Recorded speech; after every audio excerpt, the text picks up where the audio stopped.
These are some of the best Nuclear Revenge stories that you'll ever hear. All the information and timestamps are in the description below, so sit back, relax, and enjoy. r/ helped me get my neighbor removed from the city, posted by Midorian. So, I'm not a regular Reddit user. I recently found r/ on YouTube and heard many stories of revenge, pro-revenge, and so on. I'm a very forgiving person, often taken advantage of, but I let it slide. I have one exception. Don't mess with my kids. Quick backstory.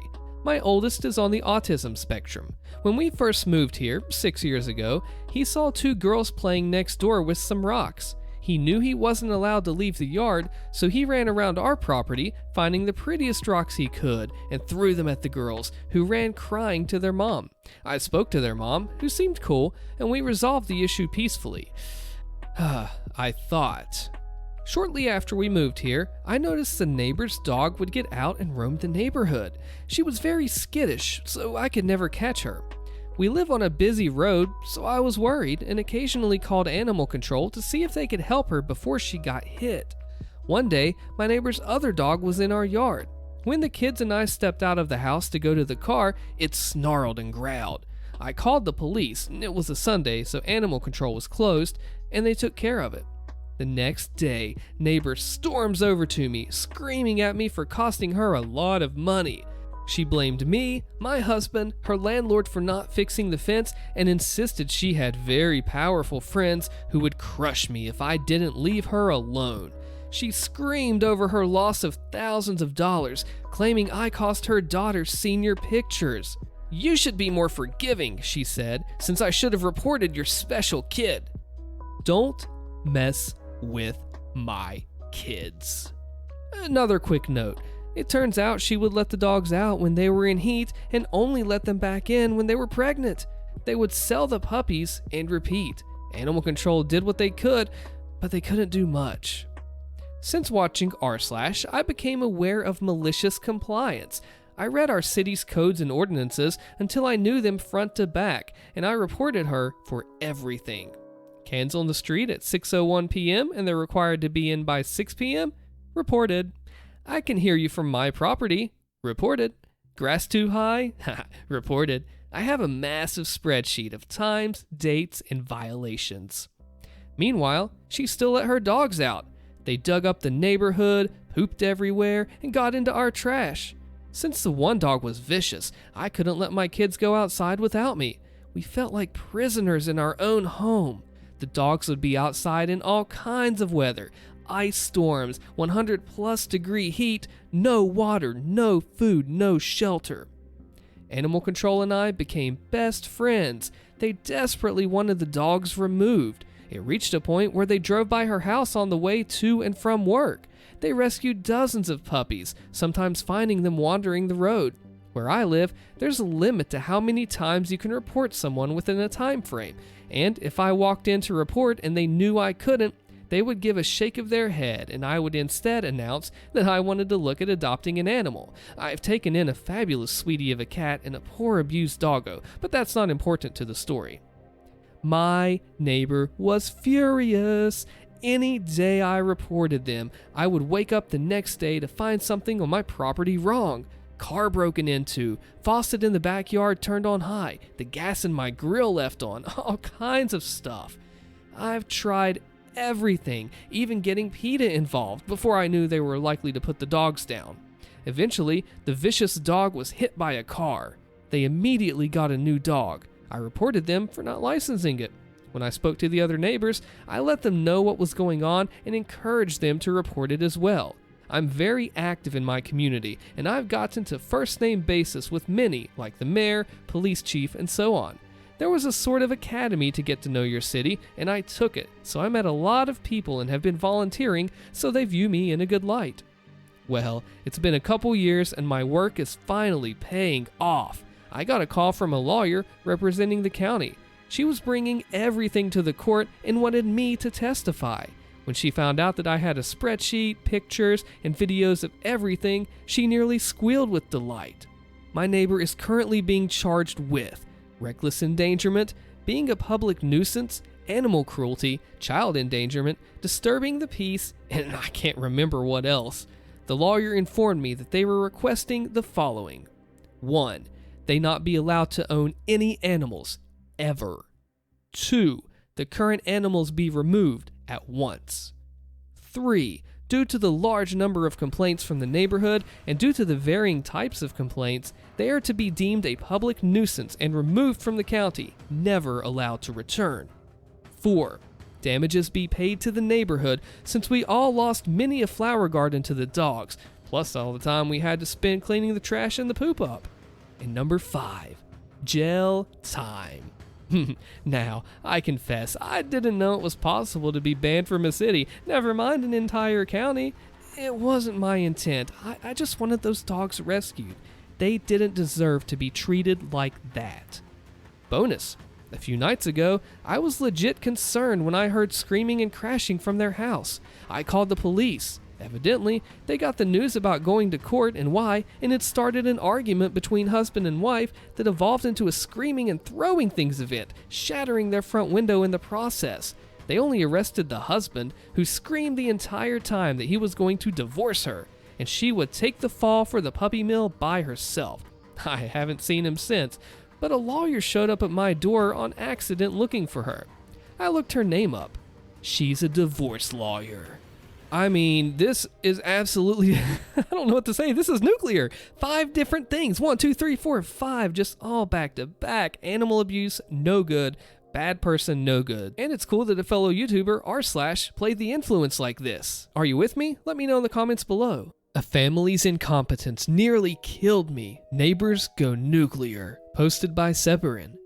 A few years ago, at the age of 22, I was diagnosed with epilepsy, which came out of the blue. In my appointments with the epilepsy nurse and my neurologist, I was informed, by way of informing those who were looking for a cause for my epilepsy, that I had suffered from measles when I was around 13 months old and was not yet fully vaccinated against it. Upon returning home, I spoke with my sister and remarked that I had never heard of this before. In private, my sister decided that, as it was me who was involved, I had the right to know what she knew of the story. However, she was only 8 years old at the time and was unsure of the true extent of what had transpired. The story she told me was as follows.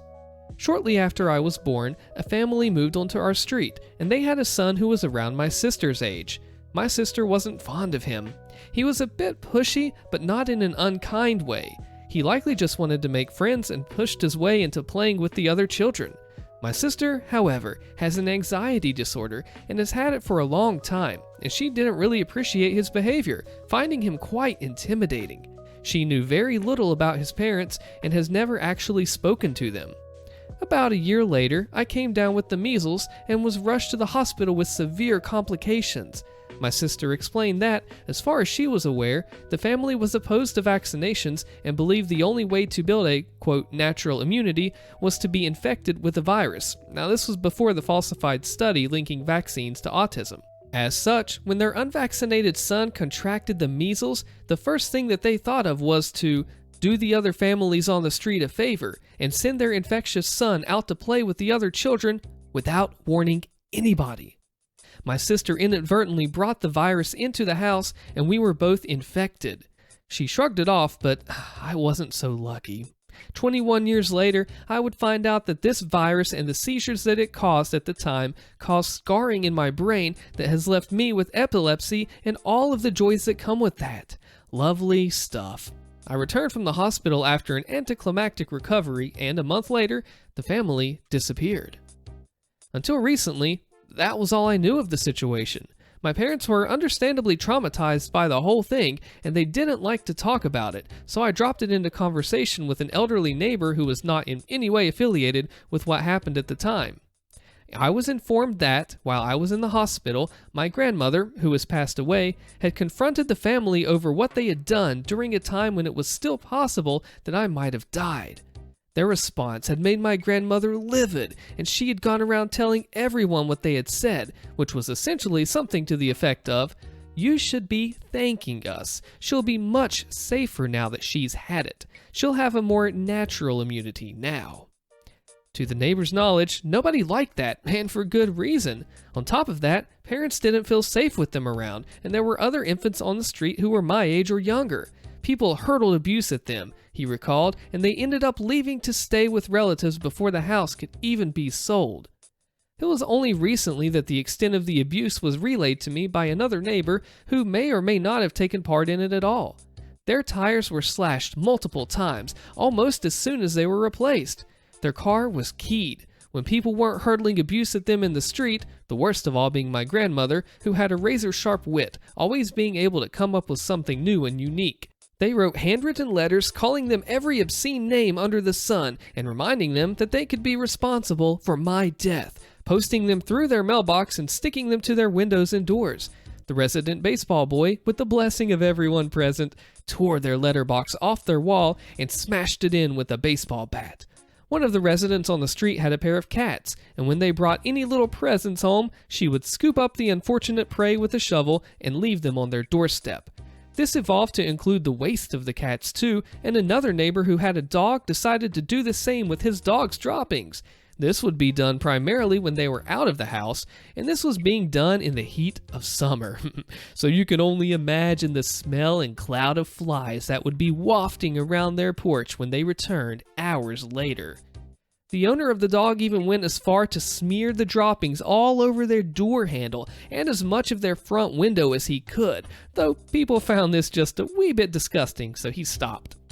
While the abuse and letters kept up, people very quickly stopped leaving droppings and such on their porch or sticking the letters to their windows because, unfortunately, their young lad, who was about 7 or 8, got caught in the crossfire. Some of the older children caught on to the fact that their parents didn't like his family and began to bully him without really ever knowing why his family was hated so much, and this ended up reaching him at school. To their credit, they realized that he likely didn't understand what was going on, and it wasn't his fault, so they dialed it back a bit and kept the abuse to where only the parents could see. This family was so distressed that they took their son and ran to the sibling of one of the parents after the sibling of the other told them, quite frankly, that they didn't want their unvaccinated son around their children. The house was sold in their absence. I wondered aloud why the police weren't called because some of the perpetrators were very obvious, at which point I was informed that these people had an inherent distrust of any and all authority figures and held the belief that the system was against them. They were being oppressed and that the police would sweep it all under the rug, so they just left instead of exposing their son to the biased police, which is really baffling to me because in my country, their community is a majority and they'd be more likely to receive support. So, the moral of the story is to vaccinate your children, folks. What a story, man. I'll tell you what, it comes down to respecting space. Regardless of the beliefs, if you want to stay away from someone, they shouldn't be coming near you out of respect of you, regardless for the reason. OP, I hope everything goes well in the future. Favorite teacher gets wrongfully fired, so I get 3/4 of the staff arrested. Posted by Edel1. I'll start off by saying this happened to my sister, and the actions taken were hers. My sister has always gotten along very well with her teachers, and has a habit of forming actual friendships with them, to the point that she still talks to her 5th grade English teacher, along with many others, decades later. This happened about 15 years ago. My sister was a student at Job Corps, which is a government-run live-on-campus vocational training program, studying hotel and motel management. She got on extremely well with her hotel-motel management teacher, better than pretty much every teacher she'd already had up to that point.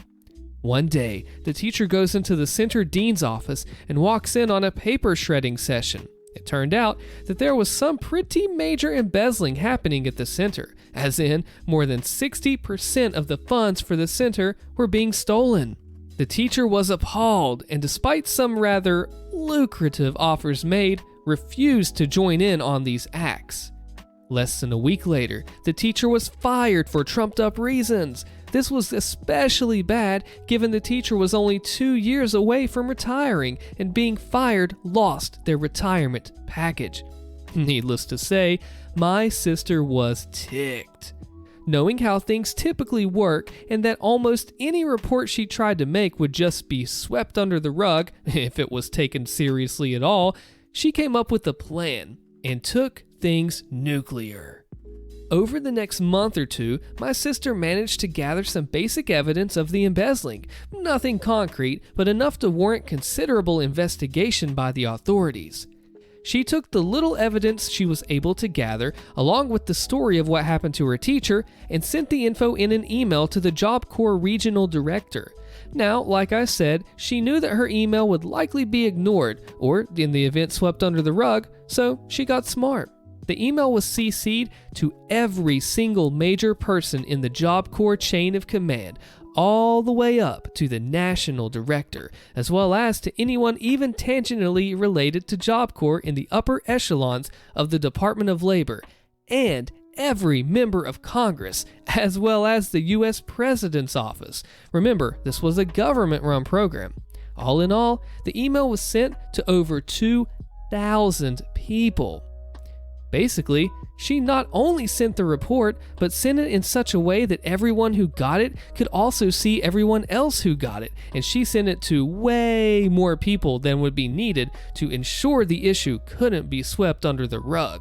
2 weeks later, after the investigation finished, I've never seen the government work so fast on anything that wasn't collecting owed taxes, only 5 or 6 staff members out of the 20-ish that worked in the center still had their jobs. And at least 5 of the ones fired, including the dean, were facing major criminal charges, with the rest facing minor charges. I'm not sure of the exact figure on how much was stolen, but it was well into the 7 digits, because the embezzling had been happening for years. The teacher got a very nice severance package post-investigation. If I remember correctly, it was 3 years of pay, her full retirement package, and signing an NDA, although she didn't get her job back. And my sister was given her completion certificate despite not having finished the requirements of the course. They wanted her gone, but they couldn't kick her out. This one's a good one, man. They have so much corruption and dirtiness going on in the inner core that if you try to report it, it'll just smash you back out with negative repercussions. And got the president's office involved, man.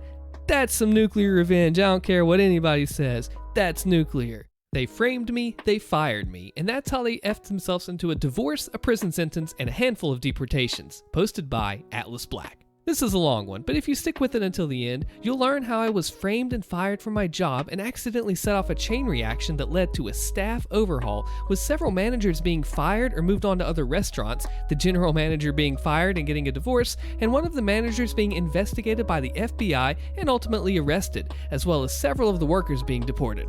Here we go. I used to work at an upscale restaurant owned by a large corporate entity that owned several different restaurant brands. I worked there for about 3.5 years before they eventually fired me, but more about that later. First, I want to give an idea of my role there. My role at that job was a little of everything. Since the day I started working there, I took it upon myself to learn as much as possible. I was very persistent with management when I wanted to learn a new department.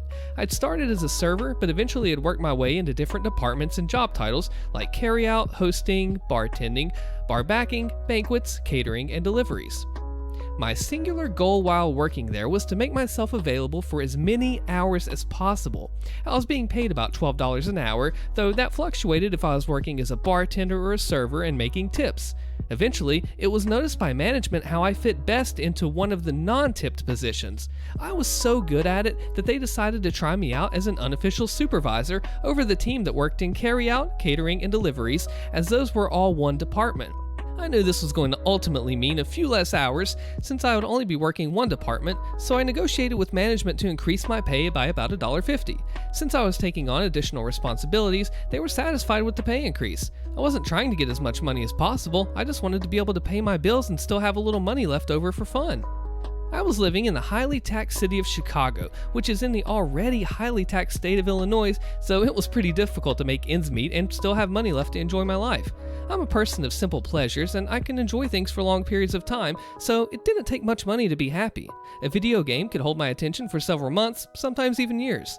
I had a family pet that I had brought with me to Chicago, so that counted as an extra expense. Not long after I started this position as the unofficial supervisor, I got a girlfriend, so I was also going out more often and spending money on her. With my position and some smart budgeting, I was able to afford all of this. The money wasn't an issue, but management had a high turnover rate, so the incoming managers often did not know what the department entailed or how important hours were to workers of these departments. Eventually, it was noted that our current general manager was going to be fired and replaced. The incoming general manager was supposed to be some rock star when it came to improving restaurants. We looked up his name and found him as the first search result on Google. But the entry wasn't some glowing review of his work ethic or of his impeccable ability to improve the way a restaurant runs. It was actually a mugshot and a police report filed for repeated domestic abuse. This is important later. We'll call him Harvey.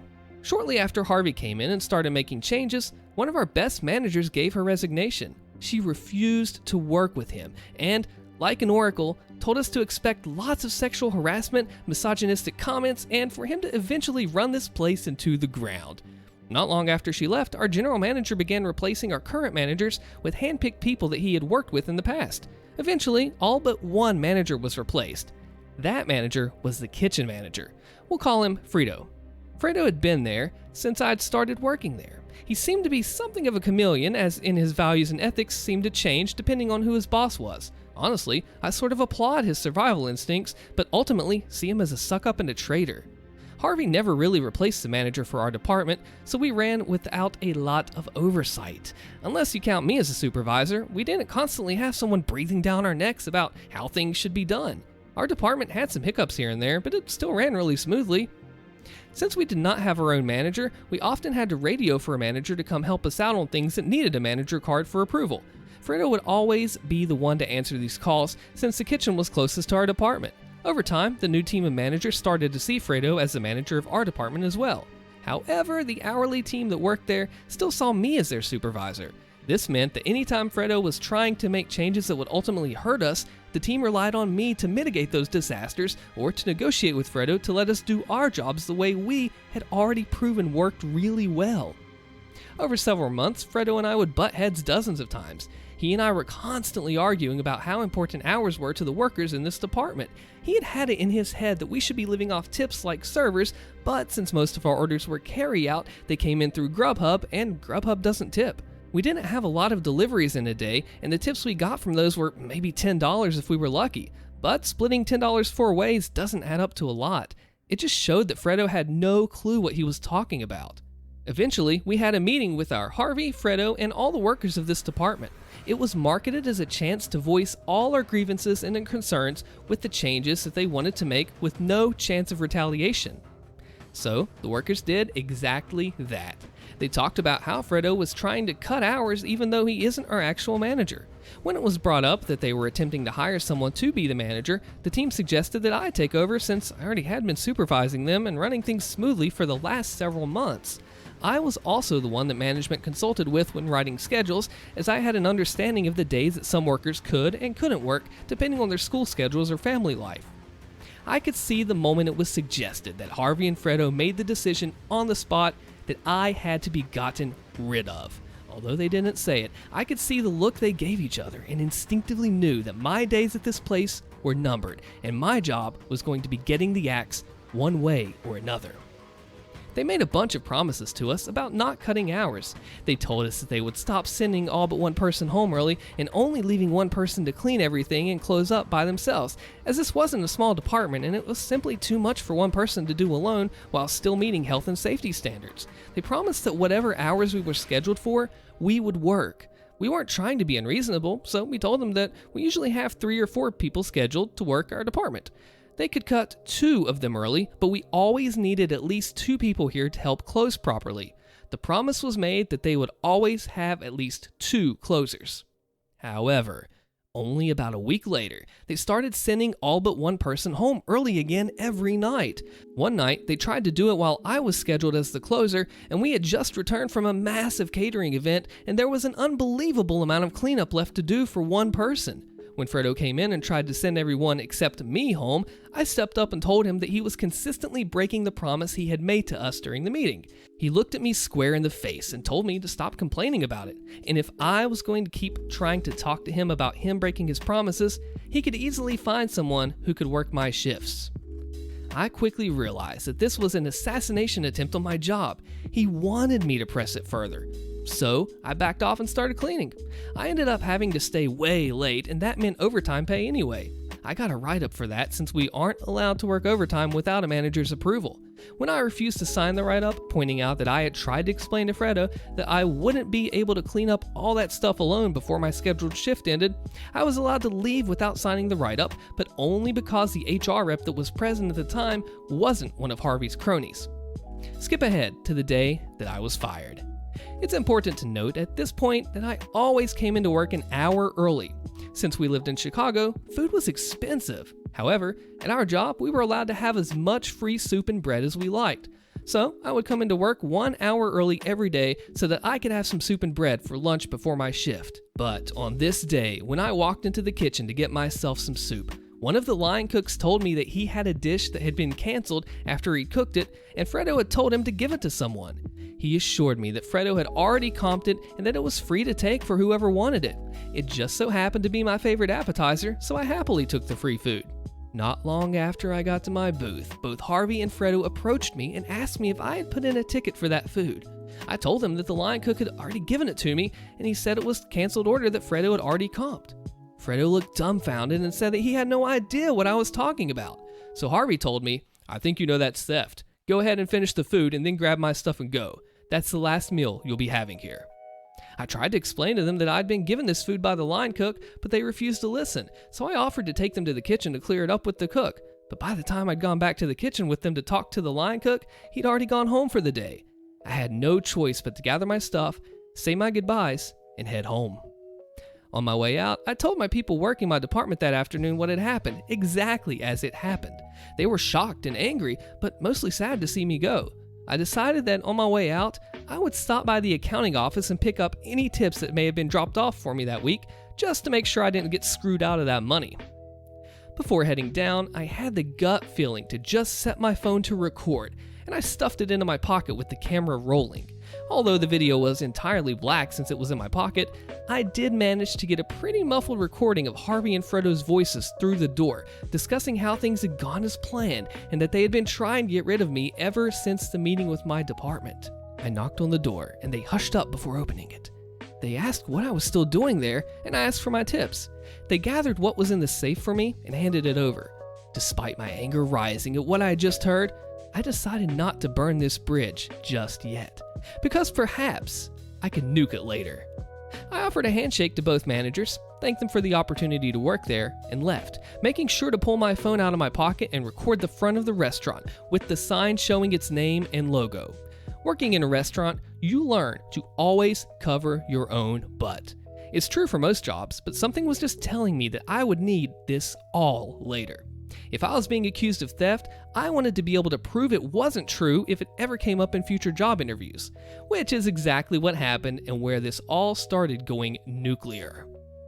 On the train ride home, I sent some messages and made some posts on some local groups on Facebook saying that I had just been fired and that I was looking for a job as quickly as possible. By the time I got off at my stop, I had already set up an interview for later that day. I was offered the job about 5 minutes into the interview, but after going over the details, it didn't sound like that it was for me, so I turned it down. I interviewed a few other places and found one that was a darn good fit with a hefty pay increase compared to my previous job, and I wouldn't have to deal with customers. It was an auditing job for a logistics company. However, during the interview with the manager of this job, he mentioned that he had already called my previous place of employment and spoken with the general manager, Harvey. Harvey had told him that I'd been fired for theft. Luckily for me, the manager I was interviewing with asked me to tell him more about that, and he was willing to let me pull out my phone and find the recording. I was asked if the voice in the video was the same as the one he spoke on the phone with. It was. That was confirmation enough for him that I hadn't made a fake video. He listened to the two managers in the video admit that they had set me up and watched to the end when I showed the front of the restaurant, complete with the logo and name. The manager interviewing me, who we'll start calling Dean, hired me immediately and asked me to send him the recording. I did. I thought that was the end of it. About 7 months later, after settling into this job quite nicely, HR sent out a "Welcome to all our new team members" email, which listed all the newest hires, some facts about them, and had pictures of them all. They sent these out every time that they hired a new round of people. One of them, Thomas, was a former coworker who worked with me at the restaurant. We'd worked at the host stand together, so I was pretty glad to see someone I knew and liked coming onto the team. I sought out his desk and went and said hello and asked why he left the restaurant. He hadn't left willingly. He'd been laid off because the company was under investigation. It had started as a relatively small matter. The corporate entity that owned the restaurant chain had received an email with an attached video. My video that had been filmed from inside my pocket. That was cause enough for corporate to send someone to investigate internally. Thomas was pretty surprised that I hadn't heard anything about it, since there had been numerous attempts to get in touch with me. As soon as he said that, I logged into the old email I had used when I first applied for the job at the restaurant. I had at least 24 emails asking me to come in to discuss my employment and termination. I'd never replied. I just didn't care enough anymore. I'd also changed my number since then, so they hadn't been able to contact me by phone. Thomas continued explaining that before corporate had sent someone, Harvey and Fredo had talked with my department and tried to offer them all a small pay increase to spin corporate a story about how I was incompetent at my job and failed to live up to my duties. The day the corporate auditor showed up, there had been a small exodus of people from my old department. They quit on the spot, in front of the lady from corporate, let's call her Audrey, and made sure to rat out Harvey and Fredo before leaving. Strike one for both of them. Strike two came a couple of days after Audrey showed Harvey and Fredo the recording that had kicked all of this off. They denied it vehemently, but there was no mistaking Harvey's voice. It's unique. Not only that, but the video also picked up their voice and mine when we shook hands and had a friendly parting of the ways, which was something they had already bragged about to Audrey, thinking it made them look better that we were able to part on good terms. This wasn't the actual strike two. That came when it was clear that they needed to be separated, so Audrey sent Fredo to work at another restaurant owned by our parent company and temporarily demoted Harvey to manager. This tore them apart. They had once been an inseparable evil team, but the pressure of the investigation must have pushed them over the edge. They ended up at each other's throats on Facebook, on a public post on the company page. The post had since been deleted, but Thomas explained it as the following. Fredo had been pictured in the Facebook post on the restaurant page, and Harvey made a passive-aggressive comment about how Fredo shouldn't even be in the picture since he'd been moved to another restaurant due to misconduct. Fredo saw this comment and said something along the lines of, "At least when people Google my name, I don't show up as the guy that punched his wife." To which Harvey responded, "Very funny from the guy who was cheating on his wife with Janet's sister." Not her real name, but Janet was the girl that they appointed to officially supervise my old department after they'd fired me, the unofficial supervisor.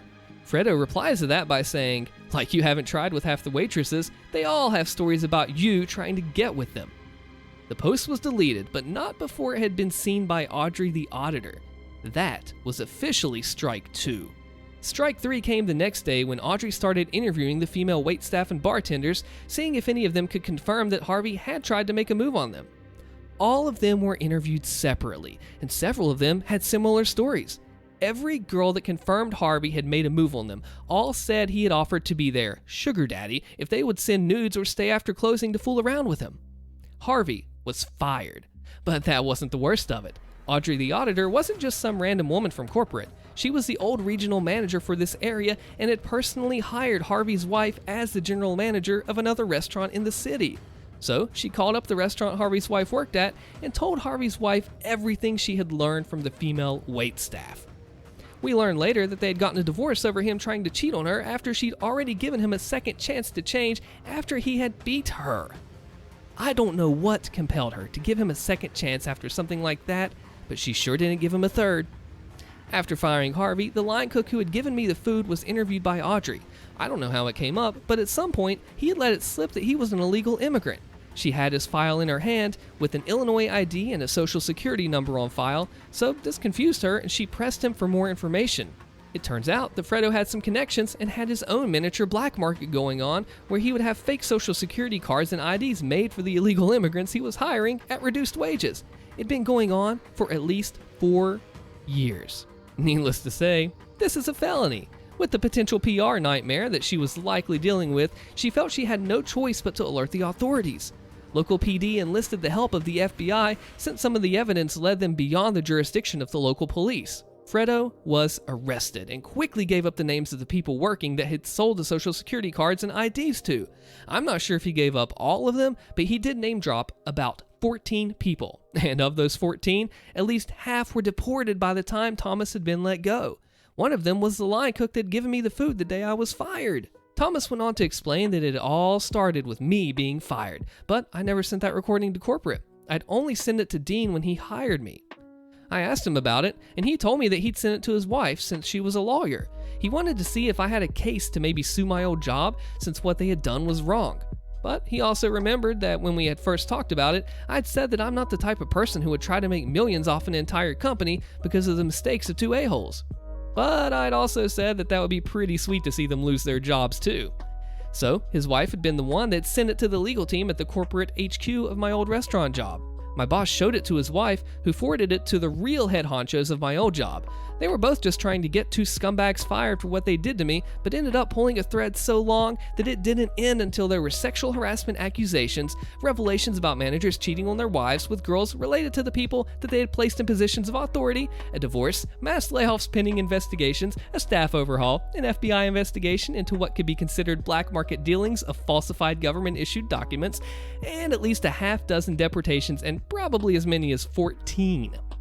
I don't know if this counts as nuclear revenge, as I didn't actively pursue it, but Thomas ended up showing me that even if it wasn't revenge, it was definitely nuclear, and the crater it had left was massive. I don't know if I have ever read a story with this many repercussions for people, and you don't see these nuclear revenge stories much, but when you do, they literally hold nothing back. Way to go, OP. Make me quit? Get reported for your illegal company practices. Posted by Paco the Fox. In all honesty, this account is mostly a throwaway to distance myself from my main account where I still talk to people in the area this happened. On one hand, given the time that's passed since this particular revenge happened, I could probably get away with it. But on the other hand, there's a chance that this could come back to bite me. It's not that I did anything illegal, but many may argue it was morally wrong at the time, and I probably could have handled the situation a whole heck of a lot better. So, on to the story. At one point in my life, I found myself bored. I needed spending cash, but at the same time, like any typical college student, I needed a job that would work around my class hours. Enter C Corp, not the real name. C Corp was a locally owned chain of gas stations in the southeastern part of Georgia and parts of Florida. I forget the total number of stations, but it was under 50 if that matters. I applied and was given a simple clerking position where I would work weekends and 2 nights a week, for a total of about 32 hours a week on average, sometimes more, sometimes less. I worked there for about a year when I was offered a position to help reopen a store that was renovated after a fire, with the promotion to assistant manager. My hours were going to obviously change, but by the same token, I gained better pay and a new day shift which would help things out. To be quite honest, I even debated taking some time off from school to concentrate on the job, as it was entirely possible I would be promoted to manager of my own store before long. There were veiled hints and suggestions of that very thing happening in a few months, as it were. I never got that far, but I'm getting ahead of myself here. It didn't take long for me to start noticing some issues with the store and the company as a whole. Issues which I did my level best to correct. We were nearing hunting season, turkey and then deer, and in an effort to cater to this, the store started getting in several pallets of ammunition. So, now we had to figure out how to display the various types of shells and bullets, while also doing our level best to ensure things didn't get in the way. It was around this time that I found myself speaking with the store manager, having been called on the carpet, as the saying goes, for refusing to sell ammunition to a customer. I explained to the manager that I had attempted to check ID on the customer, who refused to give it. So, I told the manager that I knew full well this was illegal, as ID was required by state law, and furthermore, you had to be 18 to buy them. That started me on the path that would lead to my termination a few weeks later. I started noticing company memos popping up in the office, all that dealt with company practices regarding ammunition. One even went so far as to say it was a terminable offense to refuse a sale of shells to a customer, regardless of age. That one actually vanished a few days after it went up, with me suspecting someone in the legal department realized the trouble they could get into with it. However, the flow of ammo didn't stop. A week before my termination, things got worse. The The state in question has the lottery, of which the lion's share is scratch-off tickets. You know the type. Pay a buck, scratch off, and hope you win something. Now, the lottery states on the back of every single ticket that the retailer who sold it must pay up to $599 in winnings. Anything above that has to be claimed at the central lottery office in the state's capital. Retailers are warned that should they refuse to pay this, there are instructions on how to do this with the money order, then they can be fined by the lottery commission, or worse. Imagine my surprise then when I'm written up for following the lottery commission policy and paying out on a $300 win for a customer. I was told, point blank, that company policy was not to pay out anything more than $100, regardless of what the lottery commission said. The final straw before my eventual termination, though honestly I quit, they still listed me as terminated, came up when training another cashier. The very next day, the count came up short by exactly $100. I refused to sign the write-up, which meant the company would have to investigate it, or so I thought. Same day, the district manager called the store and made some veiled threats about calling the police over this, and left me with a note that, quote, "If the count comes up $100 over today, he won't say anything," end quote. Oh, heck no, he didn't. I waited till the manager returned from her meeting, dropped all my keys on the counter, and told her directly, "I'm done." I walked out and didn't really look back. I was ticked. Ticked at the treatment I'd been given over my time working there. Ticked at being called a thief. Ticked at what I knew the company was doing to my little community. And ticked that as far as I could tell, they'd get away with it. That's when I hatched a plan of revenge. First and foremost, I needed to talk with a friend. One of my college buddies also worked for the county sheriff's office, so I plied him over with some good barbecue and a few beers, and then asked him, hypothetically speaking, what would happen to a company if it was found they were doing something illegal, like selling ammunition when they shouldn't be, or something like that. He knew I'd recently left C Corp and the circumstances of why I left, so it didn't take long for him to ask just what was going on. I spilled the beans, even including the reported theft I'd been accused of. He was on the edge of his seat, even going so far as to note that my district manager's actions itself were illegal, and told me to come meet with my friend's boss the next day to give a statement. So I did just that. I laid out everything, told about the memo, about not refusing sales against state law, and then gave detailed information about the DM's call, the incident itself, and the other things I'd witnessed regarding illegal practices by the company, though not mentioned here. It took the better part of 4 hours to get everything told and typed out. By the way the detective acted, I got the impression I had either given him one heck of a caseload or broken some case right open. Fun. However, I wasn't really done yet. I had one more call to make. That one would prove pretty simple and short, and involves me calling the lottery commission and telling them about the company's policy which went against the lottery agreement. I was assured they'd look into things and that my information would be kept secret. I just had to sit back and wait. The fallout. 2 or 3 weeks later, our local paper ran a story on the front page talking about a multiple department sting that happened in our area. The sting was investigating illegal sales of weapons, alcohol, and ammunition to minors. In that raid, C Corp had been hit hard, with several of their stores being shut and several managers and district managers being arrested on various charges tied to this illegal activity.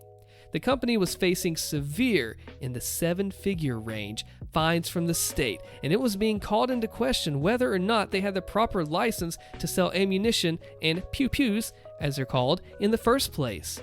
The only mention about what the DM had said to me came in the form of one of the investigating officers noting that the company had resorted to blackmail in an attempt to silence anyone who dared question the company policy or practices. The stores did remain open, but you could tell that the managers were seriously nervous about what the future held. Sales of ammunitions and pew-pews stopped completely and overnight though. About a week after the raid by the police, lottery tickets of all kinds simply vanished from the stores. Big signs out front simply read, "We do not sell lotto." The validation machines were gone. The scratch-off ticket areas lay empty. Lottery was not in the building. I can only guess what happened in that case, but I wouldn't be surprised if the Lottery Commission sent people in with winning tickets only to have those people turned away. The fact that they lost their lottery sales would point to it being a serious issue at the very least. That or the Lottery Commission decided to distance themselves from the company, which was already under federal investigation. Yes, the ammunition and the pew-pews thing went federal. Ultimately, the company was a shell of its former self. About half the gas stations ended up closing due to no longer being profitable, and what stations didn't close were just shells of their former selves. The company eventually declared bankruptcy after a final scandal brought them another round of state and federal fines. In that case, they were busted for price gouging after raising the gas price per gallon to about $6 a gallon in cities where they had no other competition. This happening just prior to a pending tropical storm. Today, it's been close to 15 years since this all went down. C Corp doesn't exist any longer. After declaring bankruptcy, most of the stores were sold off to a competitor who ended up closing all but 5 or 6 of the stores due to redundancies. A whole host of, honestly, innocent people ended up out of work simply because the store decided to F over one guy who wanted to do the right thing by law and state policies.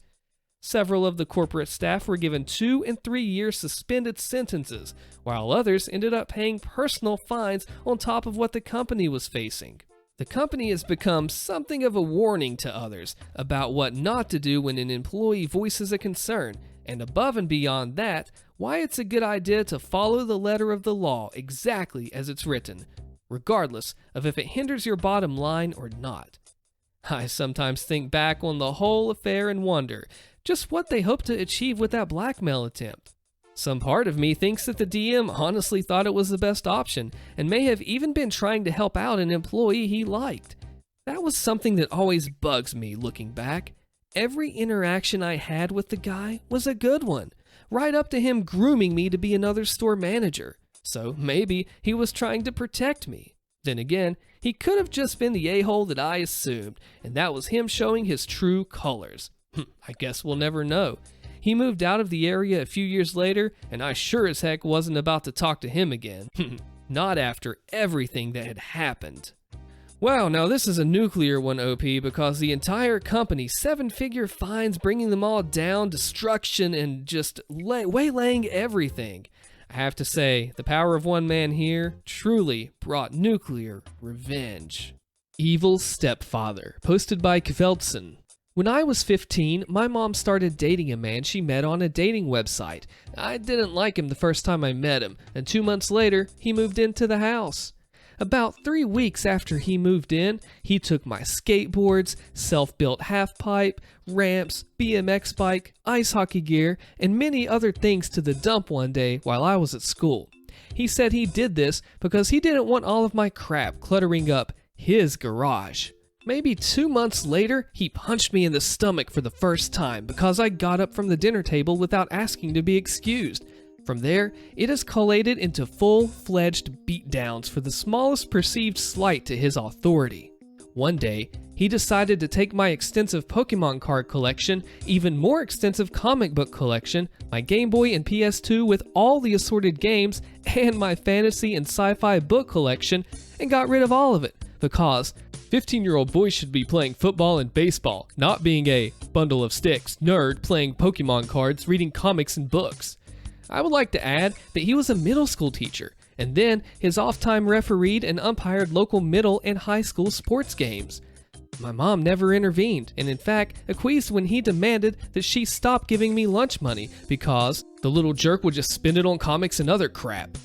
One day, I took maybe $3 and change out of his change jar so that I can buy a slice of pizza and some fruit punch during lunch at school because I was tired of being hungry. My twin sister was always a bit of an a-hole and frequently blackmailed me into doing her chores from a young age. I was fed up and refused to do something, so she told him what I'd done. This man actually called the police and pressed a larceny charge against me, and once the police had left, beat me senseless. At that point, I ran away. When the cops found me and returned me to my home, I found out that he'd been trying to talk to my mom into sending me away to military school or something of that nature. I ran away again, and between having run away several times and the larceny charge, ended up turning 16 in juvenile detention. I spent the next couple of years being miserable and afraid, frequently contemplating permanent self-harm. Once I left home, I didn't speak to my mom for several years. We eventually reconciled, and by that point, they had married. I was a lot bigger then, as I had been a young teenager and had gotten into weightlifting, so he no longer acted like he was going to punch me to make me flinch, much less actually hit me, and we basically avoided each other for the most part. My mother found out that she had stage 4 cancer and no longer wanted to waste any of the time she had left with him. So she had a lawyer draft up a separation agreement whereby he would receive a set amount of money upon separation and would have 45 days to retrieve his belongings from the house. He had spent his entire inheritance in 6 months and then had to sell his mother's house that he grew up in order to settle his debts shortly before they started dating. Oh, and my mother bought the house back from the bank before they married.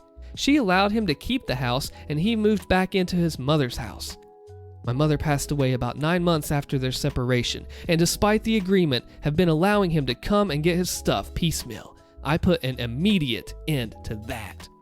I sold his baseball card collection, which was worth around $14,000, and his autographed sports memorabilia, roughly $11,000, and also sold all of his woodworking equipment, along with several finished pieces of furniture that he had made, around $6,500, I think.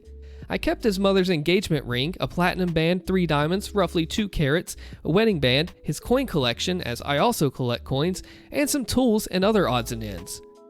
Around a month ago, I ran into him at the grocery store. I told him what I had done as he was pushing his cart out towards the car, and he took a swing at me multiple times. Several of these punches missed, and the ones that did connect didn't have much effect because he's nowhere near as strong as he was 20 years ago in his 40s, and I'm no longer a skinny little 15-year-old.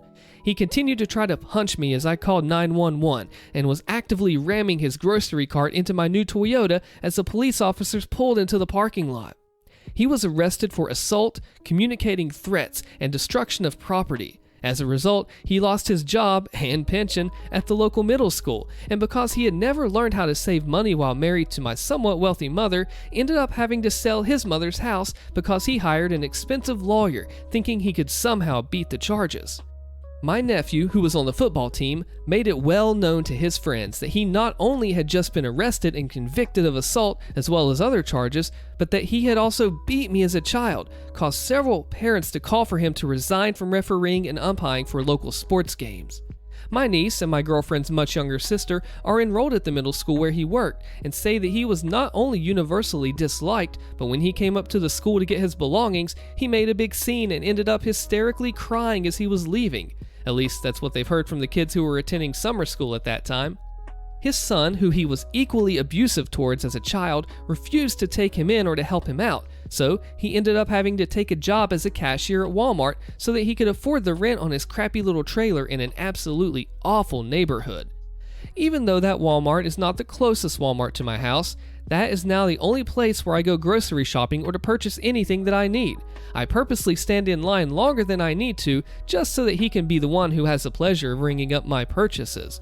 The first time I went through his line, he attempted to ring up multiple items more than one time to overcharge me, and when I called him on it, he said that I was mistaken. I asked for a manager, and the manager believed him that it was an accident, but he learned that he can't get away with that. The second time, I made sure to be as nice as possible and how to ask for a manager because he was overwhelmingly rude. The people in line behind me backed me up, and he got in some trouble for that. Every time I go there and step into line, I see him die a little bit inside, and it may be petty, but it gives me such satisfaction. Sometimes I'll say that I'm paying with exact change, and as I'm about to hand him the money, I'll say, "Oh, I didn't realize that I had a rare coin from his collection in my pocket. I guess I'll pay cash."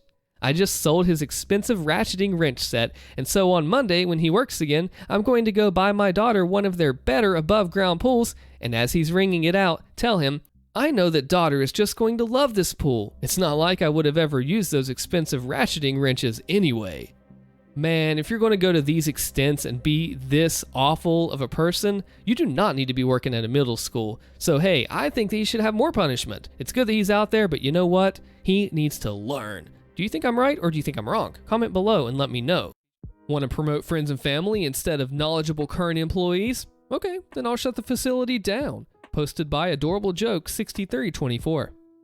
I was working for a privately run correction facility, PCF for short and for anonymity, and had been doing so for nearly 10 years.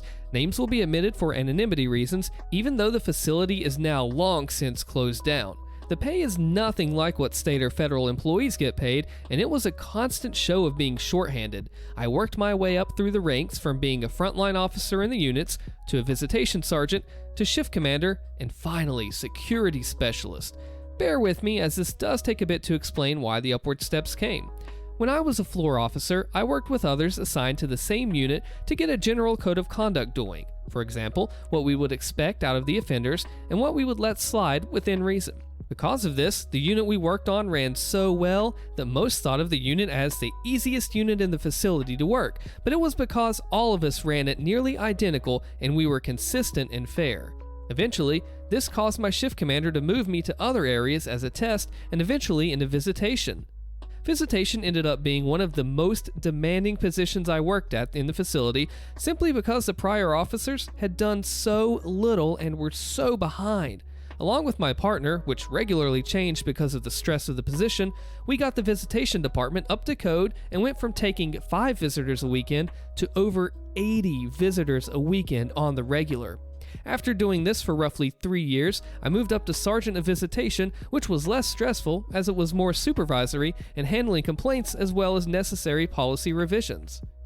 After nearly 2 years, I moved into Shift Commander. Here, I identified several issues with our overtime policy to include significant favoritism issues, as well as corrected several reporting flaws that we were constantly being dinged on by PPMU, which is the Private Prison Monitoring Unit of the Department of Corrections in my state.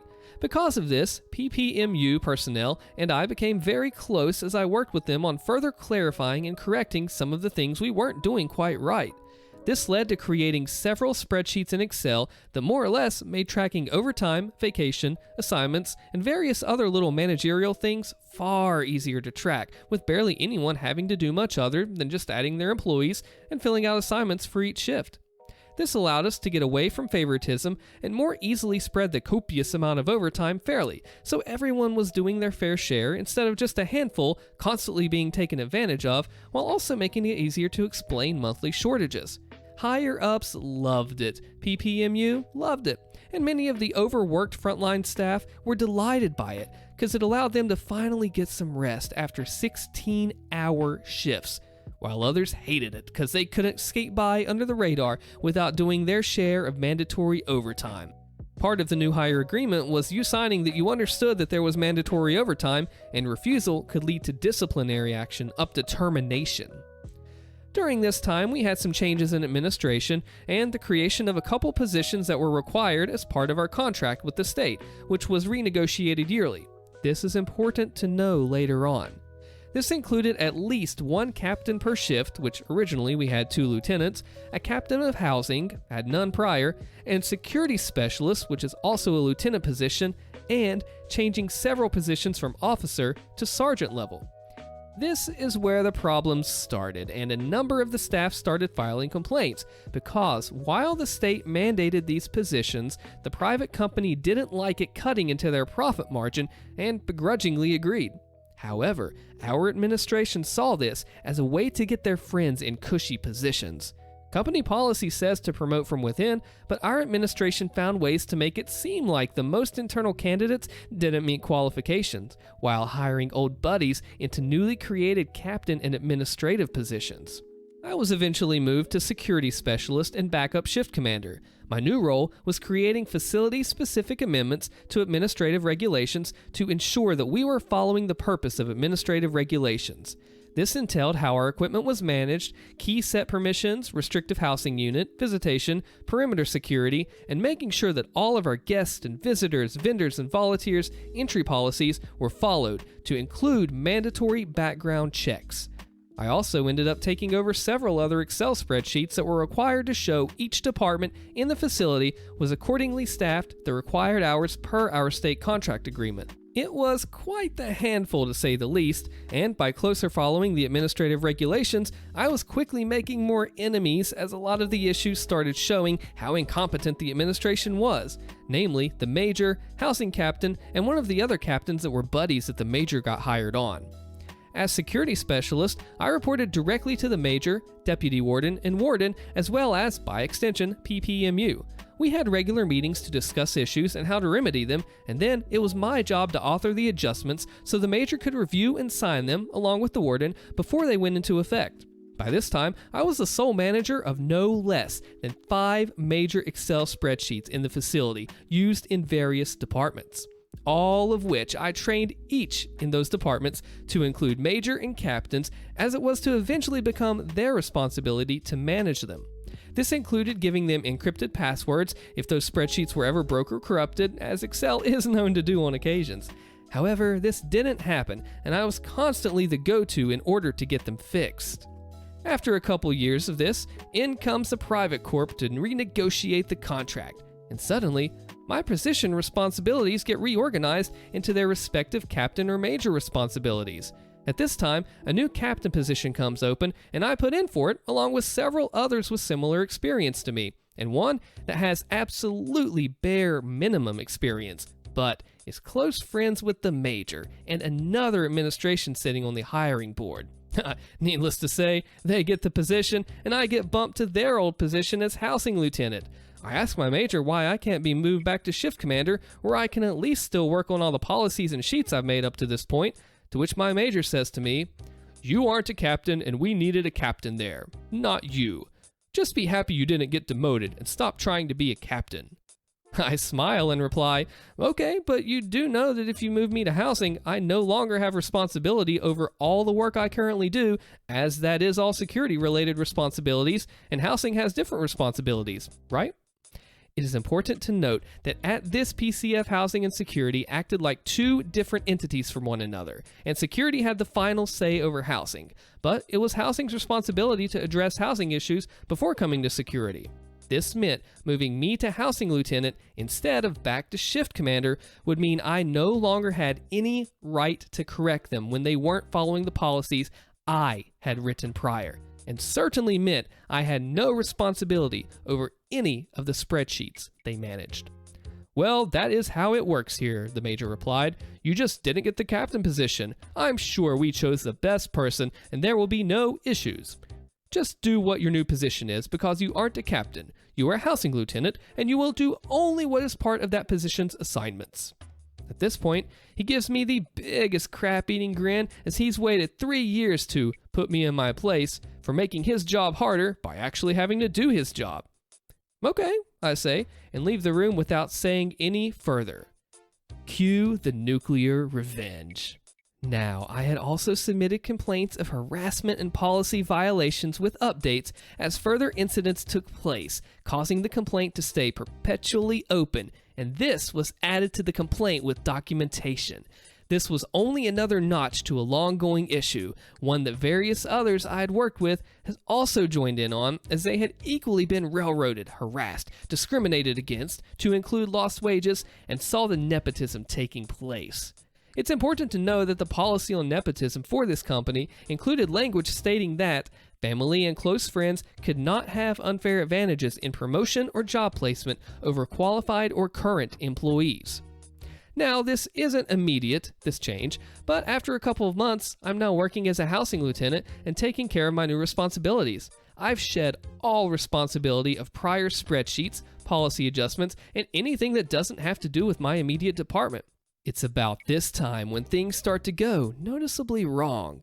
Even though I took the time to train, assign management rights, and give password control of all of my workbooks to the responsible department heads, most of which was the major, it doesn't take long for it all to go to crap. The new captain doesn't know a thing about Excel, let alone any of the reporting software a shift commander has to use sometimes, multiple times a day. He's very lacking in knowledge of AR and quickly gets various offender and staff complaints.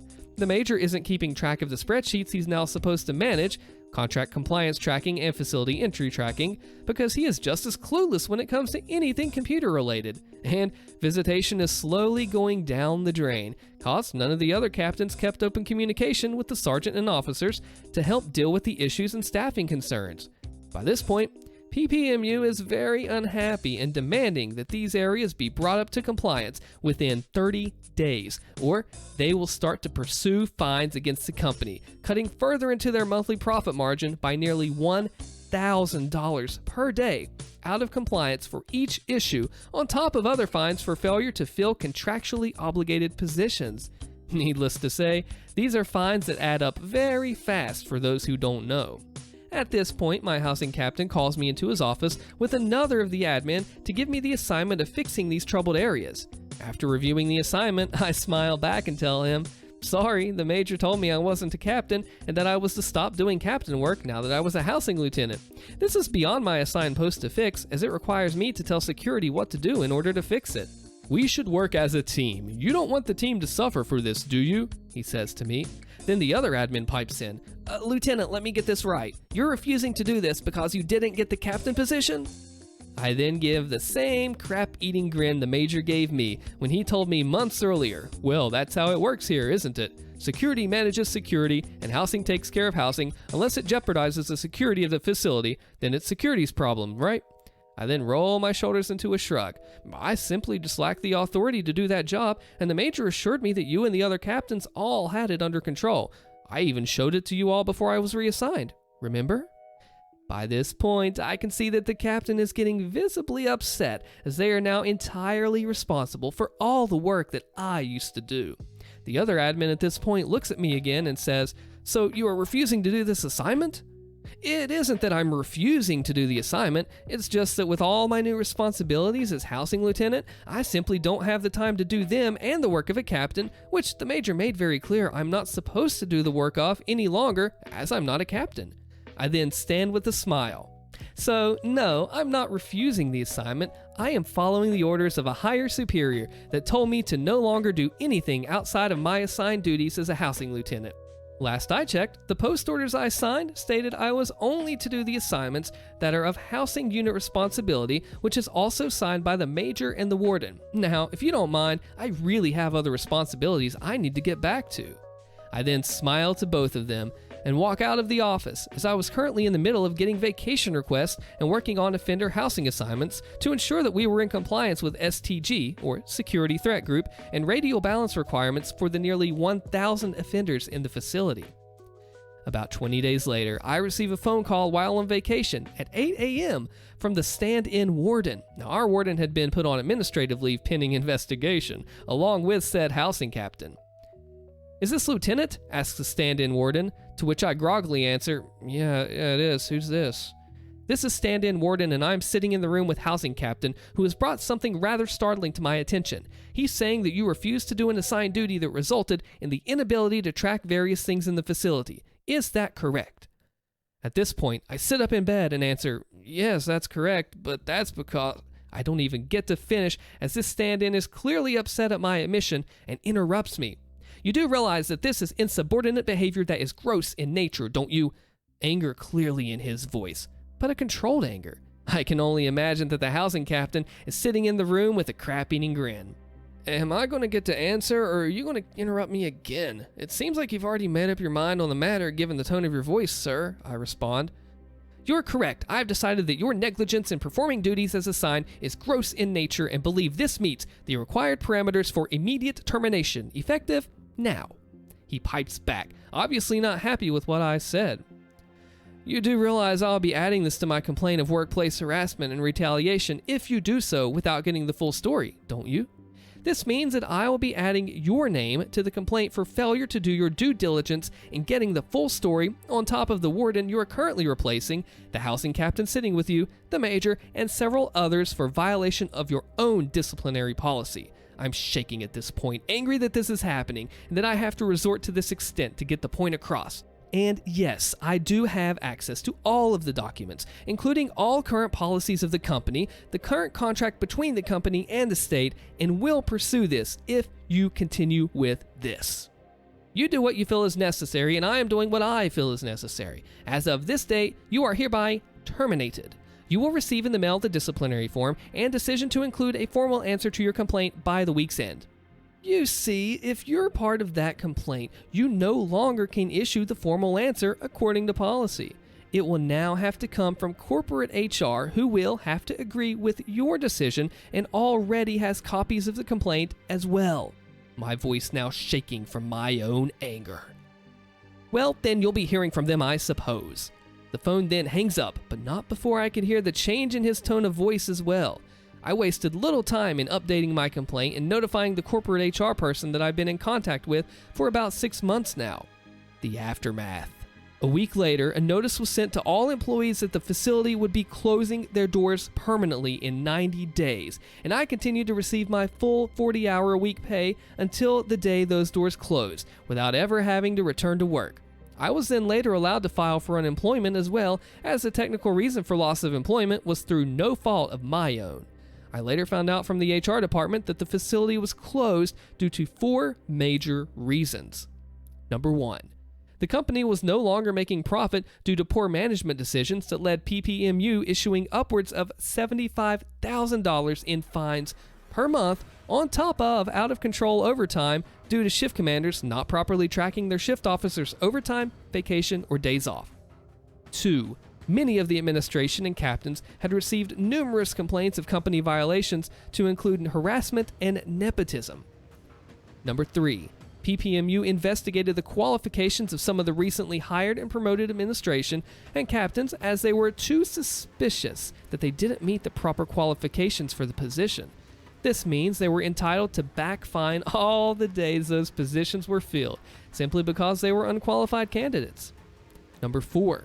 The investigation found all complaints to be valid and would require termination of nearly all of the current administration, 2 captains, and 1 HR for failure to correct the issues, meaning it was easier to just cut their losses rather than try to fix it. Why was this nuclear revenge? Well, the state had to quickly move and relocate nearly 1,000 offenders. 250 people lost their jobs, of which 15 of them ended up fired due to policy violations resulting from the investigation of nepotism and workplace harassment. A few had workplace discrimination and resulted in one person who was not receiving fair wage of others of similar position to receive back pay of upwards of $38,000. My start of complaints led to others filing complaints for similar reasons in the nearly 2 years leading up to this, adding to documentation of the issue that resulted in the closure of the facility. Even knowing the impact this had, if I were to live through it again, I would have still done the same thing. I don't even know where to start with this Chernobyl level nuclear reactor revenge because OP had 4 counts of whammies, 1, 2, 3, 4, and completely dismantled the entire company. And if only they would have listened. OP, you rock. Way to go. Unjustly fire me? Let me make you go bankrupt real quick. Posted by In the Hague. I was told to post this here, so here we go. This happened a few years ago, and it still makes me giggle with glee to this day. I'm a 34-year-old female who has always been a bit of a tomboy. I like cars and sports and reptiles. When I was 25, I wanted a career change and finally follow my dream of working in an auto repair shop as a painter, like my father always did. To start my education, I needed to already have a job at an auto repair shop as an intern. So I searched and called a lot of companies to see if they had spots. There were literally several companies that laughed at me because there's no place for a woman on the work floor. Disheartened, I tried one final company who said he'd take a chance with me. I was thrilled. I was promised lots of opportunities to learn and a steady job after graduation. I started a week later, and the first 2 weeks were awesome. I learned a lot and was promised even more opportunities. He promised I would have 2 to 3 hours a week of private time with the resident painter for practice. Soon after, though, it went downhill. The owner had bid on a contract with a large city in our country to restore underground containers. I had to sand them down, put sealant on the edges, and prepare them for painting. Tedious work, but I did it diligently. The promised practice time never happened. After a while, all I did, day in and day out, 8 hours a day, was sand down underground containers. By the end of the day, my hands and wrists were numb from the vibrations. This, by the way, is illegal. You're not allowed to sand with a pneumatic sanding machine for more than 4 hours a day in my country, as it causes severe wrist and hand issues. After several months, the contract with the city ended, and I hoped my promised practice time would come. But no, it didn't. I was given jobs that had nothing to do with my education. I was told to do jobs that a contractor should do, like put rebar in front of the windows, repair the sliding doors, repair walls, and other small things. Basically nothing to do with my desire to become a painter. After 6 months of doing literally nothing that I could count to my education, my boss called me into his office. He told me he was fed up with my attitude, that he made a mistake hiring me. I was fired on the spot. I was heartbroken and cried the whole way home. I didn't get it. I put 110% into my job, working hard, always on time, staying late if needed, and never complained. I didn't understand what happened and was pretty down for a while. However, several days later, I found out I was pregnant, which helped me to get over my downness. We'd been trying over a year, and we were ecstatic. When the time came that my final paycheck should come in, nothing happened. A week after it normally came in, I called, but was told to not complain and it would be transferred shortly. 2 weeks later, still nothing. I called again and got a very irate boss on the line, cussing at me and calling me things I will not repeat here. I was fed up and contacted my lawyer. Here comes the revenge part. In my country, there's apparently a few laws that my boss broke without me even knowing about them. First, you're not allowed to fire somebody without reasonable cause. You need to document bad behavior and give the employee a write-up. After 2 write-ups, you're allowed to terminate. My boss never did this. Unlawful termination can end in a fine, and the employee has a right to get as many monthly pays as their employment contract would have continued if the employee wasn't terminated, which would mean I had a right to another 6 months of pay. Second, you must pay the final paycheck within a week of termination. We were now going on week 4. After the first week, an employee is entitled to compensation of up to 100 euros per day of not receiving their paycheck, meaning I was now entitled to at least 2,100 euros extra pay. My lawyer wrote up a letter to my boss stating we would be pursuing my legal rights. He didn't respond. A week later, we sent another letter increasing the compensation for late payment as we went. After a month of my lawyer not getting any response, suddenly, I received my pay. No compensation, nothing, just basic pay. My lawyer recommended to go to small claims court, and so we did. Mind you, it takes about 3 months before you can appear before court. He didn't even show up in court, but he sent a statement through his lawyer saying how I was a horrible employee and blah, blah, blah, blah. However, he had no proof whatsoever, but I did. I had my performance reports from 1 month into employment and 4 months into employment, and they were stellar. The judge saw right through my boss's BS and awarded me 6 months of pay, or 12,000 euros. 4 months of late payment compensation, and this is because he didn't pay the full amount my lawyer requested, as was my legal right, about 12,000 euros. Legal fees, now about 3,000 euros, and I was paid the same week. He was then also charged with a fine for violating employment laws. He had to pay 50,000. This resulted in the Employment Bureau, which this agency makes sure that companies comply with employment laws and so on, investigating the company.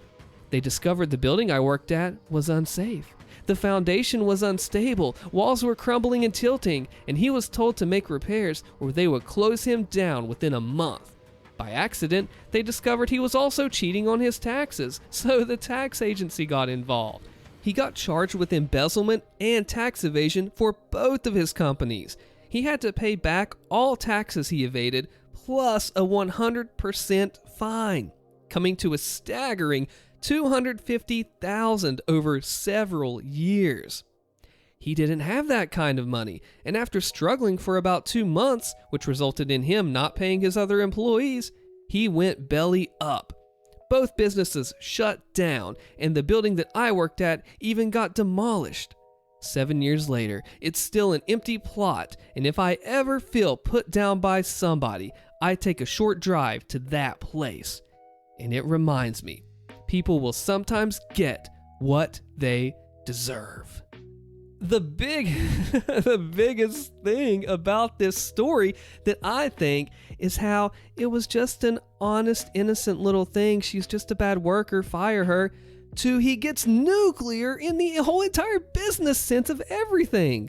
This is truly nuclear revenge. A lot of money, a lot of punishment. OP, you nailed it. You nailed it. Way to go. Shot up house is the price for screwing with retirement.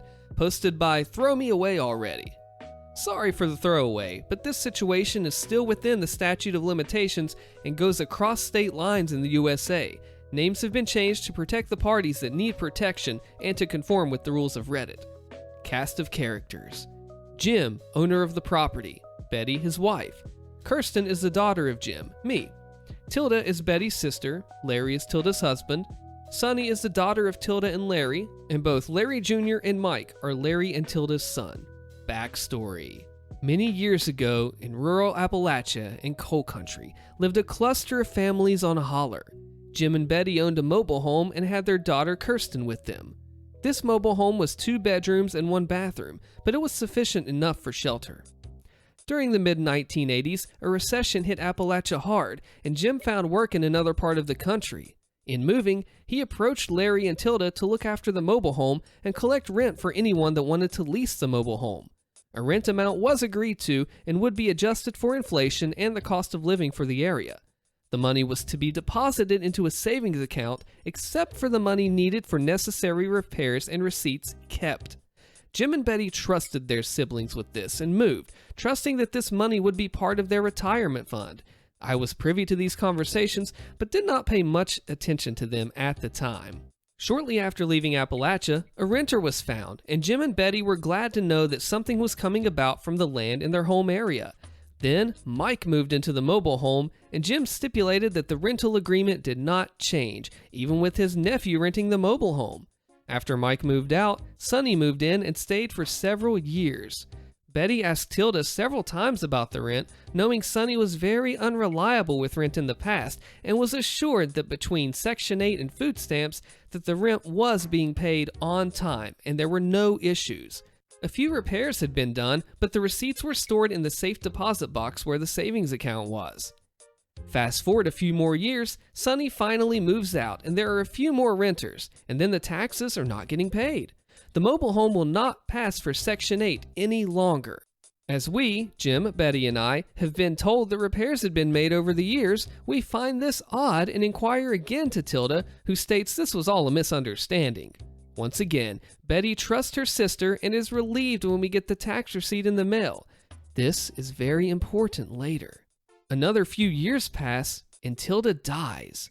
Jim and Betty attend the funeral, and Betty makes a gesture to assist with some of the expenses. Larry agrees, and Betty requests access to the savings account that should have at least tens of thousands of dollars by this point, not including interest, to only find out that it's never existed. All of the paperwork has been fraudulent or forged. Remember that tax receipt? Another forgery. Betty refused to fight. She had just lost her sister. Still, Jim is livid, as am I. Sonny was always abusive to me, and to find out she'd been living off my parents for free while receiving Section 8 for rent and getting food stamps sent me over the edge on top of the missing retirement funds. Cue revenge. So, knowing everything was fraudulent from the beginning, Jim and I attempted legal means first to get revenge on this thief. We were met with walls of red tape, and with states separating us, it was an uphill battle with a slim chance of winning. Plus, the attorney fees would drain any winnings and then more. First, I put my piece into action. Against Sonny, I filed claims of fraud against the Section 8 anonymously and SNAP benefits, given that there was absolutely no proof of rent being paid to the homeowner or the custodian. Larry was stupid enough not to write out a fraudulent receipt for when his daughter lived there. Next, I filed against Larry for tax evasion and Social Security fraud since Sonny was claiming to be paying him the rent money via Section 8. This was income. Since he was not claiming this income on his tax forms, he was double dipping into the Social Security system and avoiding paying taxes. I did the same for the time Mike was paying rent, although he did not claim government benefits, he just paid rent. The next stage was to notify their local church about the shady dealings with family. Their faith is big on lay ministers and credibility. I told anyone and everyone I could from the church directory about what had happened. I even showed the fake tax receipt. The last bit was the most nefarious. After ensuring that Larry was visiting Sonny and the house he owned was empty, a rented car was used, and while Betty drove Jim, used a .22 rifle to shoot holes in the roof, the AC compressor, the garage doors, and anything that was laying in the yard and not immediately noticeable. We wanted the burn to last, so no windows were shot out or anything evident from the start showed. Aftermath. Sonny is now being investigated for multiple charges of fraud. Her side business has been closed due to the sweeping allegations that money will not be allocated as intended. Her applications for small business loans and pandemic funds have been denied. Criminal charges are being whispered, but I do not think anything will come about with that portion. Larry has been found guilty of overpayment by the Social Security Administration and no longer receives benefits. He now lives with Sonny and no longer has his truck, camper, boat, or ATVs. Unfortunately, once again, criminal charges are not pending. Larry Jr. has moved into the old home that was shot up. The roof had several places where hail or other debris punched through and made it leak. The siding had similar damage. Some of the bullets, and they finally figured out what it was, pierced some of the old PVC and plastic plumbing. He has spent a fortune fixing the roof, plumbing, and siding where a lot of little holes were. I do not know if he has tried the AC yet, and I will be delighted to find out if it malfunctions as severely as I hope. Now this one's nuclear here because they were lied to, closely lied to, and retirement was screwed up. You mess with their future and their life that they were banking on. That's some serious business right now when they trusted them closely, and it failed. OP, way to go. Man gets car crushed by not paying his repair bill. Posted by I signed up because of r/. Not my story, but my father's. It took place in the early 2000s. He's a master mechanic who can literally work on any car, foreign or domestic. He's teaching me right now, and it's an honor to learn from him. He's always run his own independent repair shop almost as long as I can remember, and he told me this story recently that just seems perfect for this sub. So this guy comes in with a pretty nice Chrysler convertible to get his transmission fixed. He had to remove the transmission, disassemble, and rebuild it. Pretty long process, but it's no problem. After a day's work, he calls the customer up, says his car is ready, and reminds him of the agreed upon price of about $1,200. The guy said he could only pay $600 then, and he'd have to get back to him on the rest. Now, this isn't out of the ordinary. Where we live, most people aren't exactly wealthy, and my dad's a nice guy. He single-handedly supported 4 kids and a wife, so we weren't exactly rich. It's not uncommon for people to pay in installments. He doesn't charge interest or fees or anything, just tries to do what's right. The guy pays half the bill, and with the promise of paying the remaining amount in a few weeks, he leaves with his car. About 2 months pass, however, and the guy hasn't paid. Hasn't even contacted my dad about any issues or to say something like he lost his job or something. So my dad calls him up and asks when he thinks he'll be able to pay the rest of the bill, and I kid you not, this is how the convo went. Dad says, "Hey, this is Austin. I was wondering when you'll be able to pay the rest of your bill." Guy says, "Oh, yeah, about that. I'm not paying it." Dad, surprised, says, "What? Is there something wrong with the car? If something went wrong, I'll take care of it." No, the car runs great. I'm just not gonna pay you." "What? Why?" "Well, I have the car now, so I don't see any reason to pay you." They went back and forth a bit before my dad realized it was pointless and decided to enact some sweet, sweet revenge. He calls up a local towing company and gives them the guy's address, license plate, and car description and tells them to tow the vehicle to the county recycling center. He then calls up the recycling center and says, hey, you're going to be getting a Chrysler convertible license plate X from my towing shop. When it gets there, I want you guys to crush it and recycle it. And so they do. The car was crushed and recycled. The next day, the guy shows up to my dad's business, furious, and with the state patrol. My dad explains the entire story, and the cops tell the guy that, technically, the vehicle was moved, not stolen. The recycling center received recyclable goods and not stolen property. And now, the car no longer exists, as it's been recycled, and thus was not a criminal matter, but a civil one. So, the guy sues my dad, and once again, my dad explains the entire story, and amazingly, the judge says the same thing as the troopers, and dismissed.